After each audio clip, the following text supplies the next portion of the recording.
बुलढाण्यात मोठ्या प्रमाणात इंधन टंचाई निर्माण झाली आहे। चिखलीत पेट्रोल पंपावर 2 किलोमीटर पर्यंत वाहनांच्या लांब रांगा लागल्या। 166 पैकी मोजकेच पेट्रोल पंप सुरू आहेत। डिझेलसाठी ट्रॅक्टर ट्रक चालकांची रात्रभर प्रतीक्षा करावी लागते। त्यामुळे नागरिकांमध्ये संतापाचं वातावरण आहे। इंधन मिळत नसल्यामुळे मोठा हाहाकार माजलेला आपण पाहू शकतो की चिखली येथील एका पेट्रोल पंपावरती आहे। चिखलीच्या या मेहकर फाटक या येथील एका पेट्रोल पंपावरती डिझेल मिळत नसल्यामुळे मोठ्या वाहनांच्या रांगा लागलेल्या आहेत।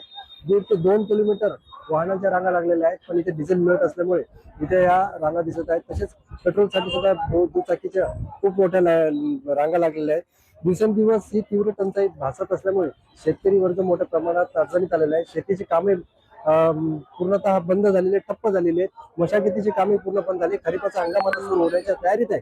मात्र अद्यापपर्यंत कुठल्याही पेट्रोल पंपावरती जिल्ह्यातील निम्म्यापेक्षा पेट्रोल हे डिझेल मिळत नसल्यामुळे आता शेतकरी हैराण झालेले। आपल्यासोबत काही शेतकरी आहेत, आपण त्यांना विचारू काय अडचण आहे की इंधन मिळत नाही, जिल्ह्यामध्ये निम्म्यापेक्षा पेट्रोल पंप बंद आहेत आणि चिखली पेट्रोल पंपावरती एवढी मोठी गर्दी आहे। परिस्थिती अशी झाली, शेतीच्या मशागतीचे कामं आता चालू आहेत।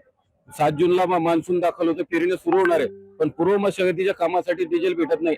दिवस दिवस ट्रॅक्टरवाल्यांना डिझेलसाठी रांगा लावाव्या लागतात आणि 25-25, 30-30 किलोमीटरहून यावं लागतंय। डिझेल वाचवा हे शासनच सांगतंय आणि शासनाचं कॅनमध्ये डिझेल देत नाही, त्यामुळे 25-25, 30-30 किलोमीटरहून इथं डिझेलसाठी आणि 6-6, 7-7 घंटे रांगा लावून